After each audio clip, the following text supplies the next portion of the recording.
تو حضرت عمر فاروق جو تھے نبی کریم صلی اللہ علیہ وآلہ وسلم کی طرف جانے کے بجائے اپنے بہن کی گھر کی طرف ہو لیے.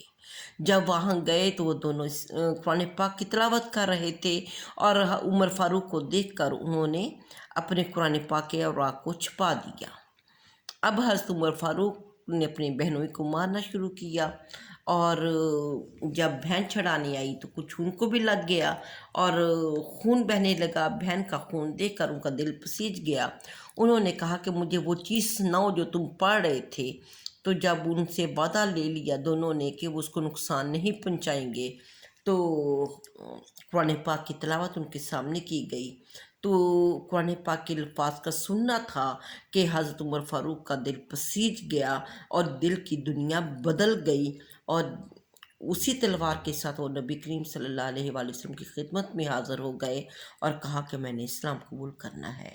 یہ ایک بہت بڑی فتح تھی اسلام کی 6 نبوی میں، جو حضرت عمر فاروق نے اسلام قبول کیا. کیونکہ حضرت عمر فاروق جو تھے یہ بہت ہی بہادر شخصیت تھے، اور ان کی وجہ سے اسلام کی قوت میں اسلام کو بہت قوت ملی. اور حضرت عمر کے قبول اسلام کے بعد مسلمانوں نے پہلی دفعہ اللہ حرم کعبہ میں جا کر نماز ادا کی.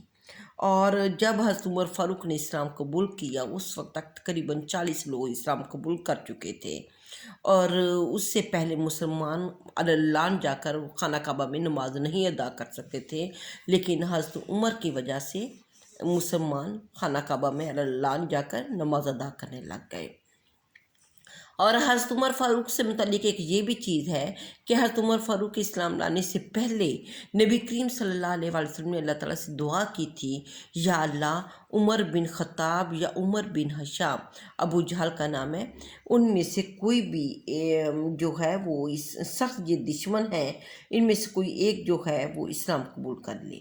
تو اللہ تعالیٰ نے نبی کریم صلی اللہ علیہ وآلہ وسلم کی جو دعا تھی حضرت عمر فاروق کے حق میں قبول فرمائی.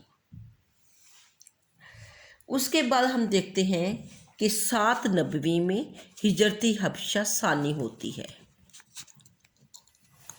ہجرت حبشہ ثانی، اور مسلمانوں نے جب دیکھا کہ مسلمان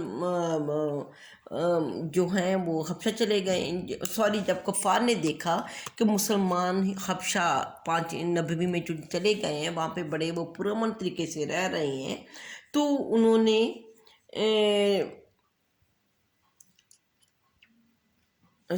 یہ جب مسلمانوں نے دیکھا کہ پہلی جو ہجرت حبشہ ہے یہ کامیاب ہے، تو انہوں نے نبی کریم صلی اللہ علیہ وآلہ وسلم سے مطالبہ کیا، کچھ اور مسلمانوں نے، کہ ہمیں بھی اجازت دی جائے تاکہ ہم ہجرت کر کر حبشہ پہنچ جائیں، کیونکہ ہمارے جو پہلے لوگ جا چکے ہیں وہ بڑے پرامن طریقے سے وہاں پہ رہ رہے ہیں. تو یہاں پر ہمارا مکہ میں رہنا جو ہے یہ دشوار ہو گیا ہے، کیونکہ کفار مکہ آپ صلی اللہ علیہ وآلہ وسلم کے ساتھ بہت مظالم، آپ صلی اللہ علیہ وسلم کے ساتھ اور مسلمانوں کے ساتھ بہت مظالم کیا کرتے تھے. تو اس پر آپ صلی اللہ علیہ وآلہ وسلم نے ان کو اجازت دے دی، اور اس طرح 83 مرد اور 18 عورتیں، تو یہ قافلہ تھا ایک پورا، اور یہ حبشہ کی طرف ہجرت کر گیا.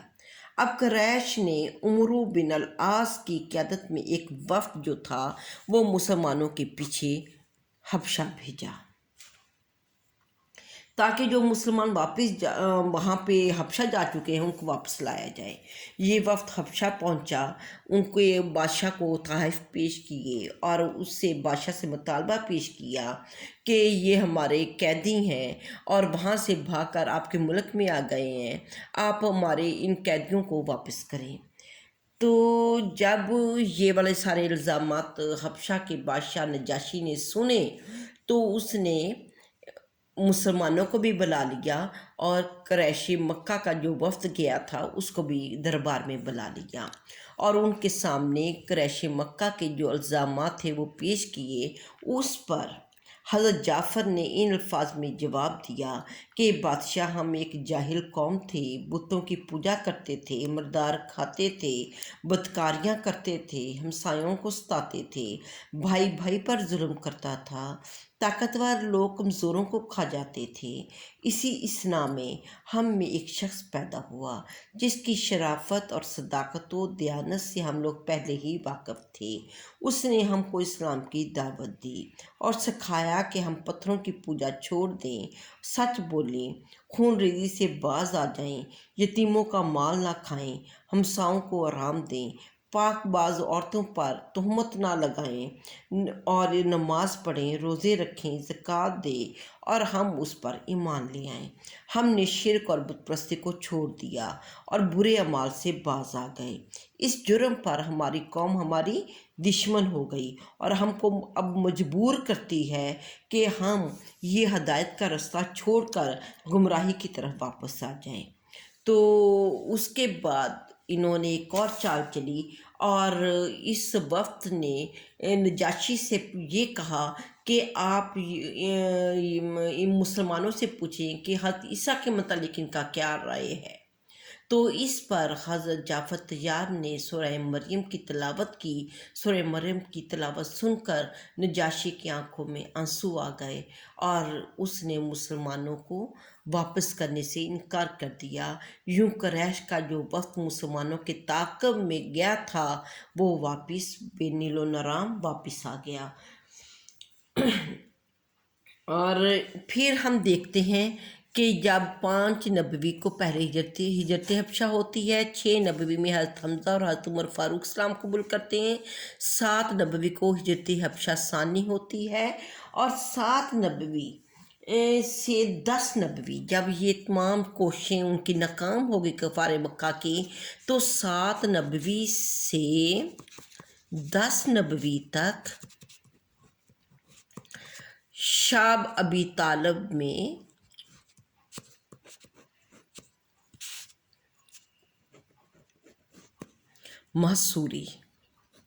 محصور کر دیا۔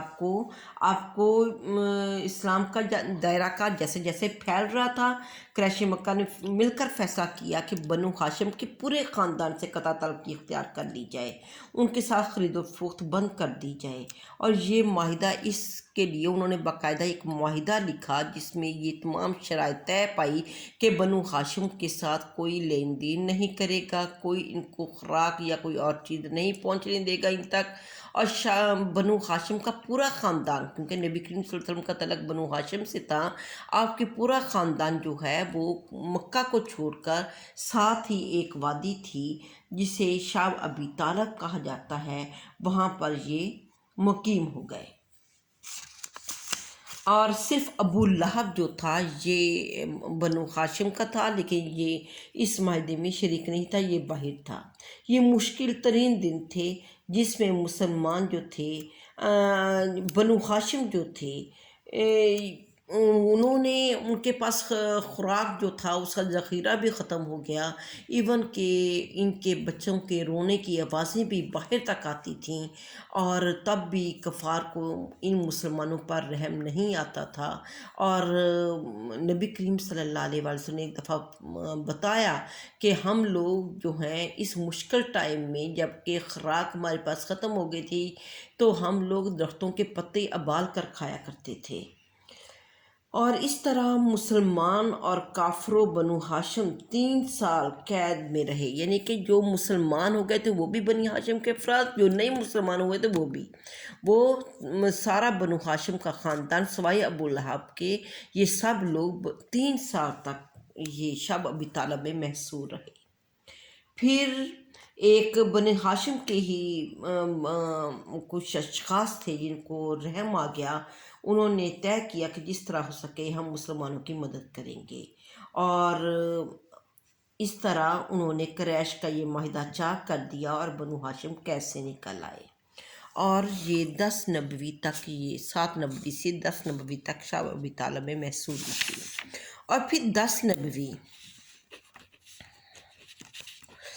نبوی اس لحاظ سے اہم ہے، اس میں اللہ تعالیٰ نے، جب آپ نے اتنی مشکل ٹائم کاٹا تو اللہ تعالیٰ نے آپ کو معراج سے سرفراز فرمایا۔ مراج سے سرفرازی آپ کو دی گئی۔ شاہ ابی طالب سے واپسی پر معراج کا واقعہ پیش آیا، جس میں اللہ تعالیٰ آپ کو وہ واقعہ سارا آپ کو پہلے بھی آپ نے پڑھا ہوا ہے، اس کی مزید ڈیٹیل میں جانے کی ضرورت نہیں ہے۔ بس یہی ہے کہ اللہ تعالیٰ نے آپ کو یہاں سے، آپ ام ہانی کے گھر میں آرام کر رہے تھے، وہیں سے آپ کے سفر معراج کا آغاز ہوتا ہے۔ وہاں سے بیت المقدس گئے، بیت المقدس میں جا کر تمام مسلمانوں کی آپ نے امامت کروائی، اس کے بعد آسمانوں کی آپ کو سیر کروائی گئی، اور پھر آپ کو واپس چھوڑ دیا گیا۔ اور یہ 10 نبوی ماہ رجب کا واقعہ ہے معراج، 10 نبوی ماہ رجب۔ اور 10 نبوی ہی اس لحاظ سے اہم ہے کہ اس کو عام الحزن بھی کہتے ہیں۔ عام الحزن، عام کہتے ہیں سال کو، حزن کہتے ہیں غم کا سال۔ تو اس سال کو غم کا سال اس لیے کہا جاتا ہے کہ اس میں جو آپ کے بہت بڑے حمایتی تھے، یعنی کہ آپ کے چچا ابو طالب، ان کی وفات ہو گئی۔ اور پھر 10 نبوی میں ہی آپ کی زوجہ، ایسی زوجہ جو ہر مشکل ٹائم، ہر مشکل گھڑی میں آپ کی شانہ بشانہ کھڑی تھیں، ان کا بھی، وہ بھی وفات پا گئیں۔ تو اس طریقے سے نبی کریم صلی اللہ علیہ وآلہ وسلم اپنے 2 مضبوط حمایتیوں سے محروم ہو گئے،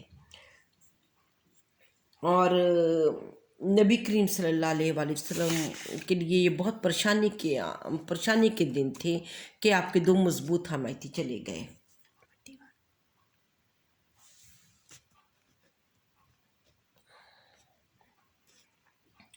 اس کے بعد آپ نے طائف کا سفر کیا۔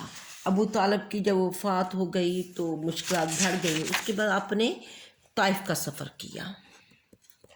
اور طائف جب آپ گئے، آپ کو تھا کہ شاید میری اس تبلیغ سے کچھ لوگ مسلمان ہو جائیں، لیکن طائف کا سفر بھی اس لحاظ سے بہتر نہیں تھا کہ وہاں کے جو لوگ تھے انہوں نے آوارہ لڑکوں کو آپ کے پیچھے لگا دیا، آپ کے پیغام پر لبیک کہنے کے بجائے آوارہ بچوں کو آپ کے پیچھے لگا دے، جنہوں نے آپ کو پتھر مارے، اور جس سے آپ کے جو پائے مبارک ہے وہ خون سے تر ہو گئے، آپ کے جو موزے تھے وہ بھی خون سے بھر گئے۔ اور اس کے بعد جب اللہ تعالیٰ نے جبرائیل علیہ السلام کو بھیجا، اور جبرائیل علیہ السلام پہاڑوں کے فرشتے کے ساتھ آئے، انہوں نے کہا کہ اگر آپ اجازت دیں تو اہل طائف کو ان 2 پہاڑوں کے درمیان مسل کر رکھ دیا جائے، تو اس پر آپ صلی اللہ علیہ وآلہ وسلم نے ایک کمال جواب دیا کہ نہیں، مجھے یقین ہے کہ ان میں سے کوئی، ان کی نسل میں سے کوئی ایسا ہوگا جو اسلام قبول کرے گا۔ اور آپ کو ایک مزے کی بات بتاؤں کہ جو ہمارے یہ بر صغیر میں جو اسلام کی شمع روشن کرنے والا ہے، محمد بن قاسم، یہ اہل طائف میں سے تھا۔ تو آپ صلی اللہ علیہ وسلم کی دعا تھی کہ اہل طائف میں لوگ مسلمان ہوئے، اور پھر آپ دیکھیں کہ اب کتنے برصغیر میں کتنے لوگ مسلمان ہیں، تو یہ وہ اسی دعا کا مجھے یاد آ گیا۔ اور طائف جو ہے یہ 60 میل، مکہ سے 60 میل کے فاصلے پر تھا، اور آپ صلی اللہ علیہ وسلم وہاں پر گئے۔ دیکھیں آپ نے کتنی تکلیفیں برداشت کی ہیں اسلام کے لیے۔ ہمیں تو اسلام ایک بالکل کوئی ہم نے تکلیف برداشت نہیں کی، ہم نے تو صرف اسلام قبول کر لیا۔ اب نبی کریم صلی اللہ علیہ وسلم کی تکلیفیں دیکھیں کس طریقے سے آپ کو تکلیفیں دی گئیں۔ اس کے بعد نبی کریم صلی اللہ علیہ وآلہ وسلم